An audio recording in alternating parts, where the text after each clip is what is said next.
In this video, I'm going to show you how to export all saved passwords in Mozilla Firefox step by step.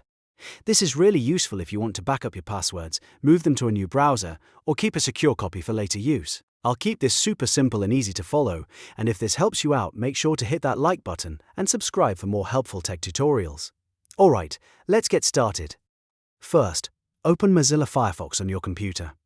If Firefox is already pinned to your taskbar or dock, just click it to launch the browser. Once Firefox opens, look to the top right corner of the window and click the menu button, which is the icon with 3 horizontal lines. This opens the main Firefox menu. From that menu, click Passwords. This takes you into the Firefox Password Manager, where all of your saved logins are stored. Now that you're in the Password Manager, look to the upper right corner again and click the 3-dot menu. This menu contains more advanced password options, including export. From the list, click Export Passwords.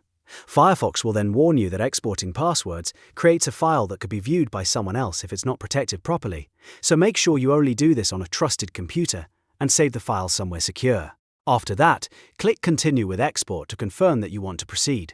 Next, Firefox will ask you where you want to save the exported file.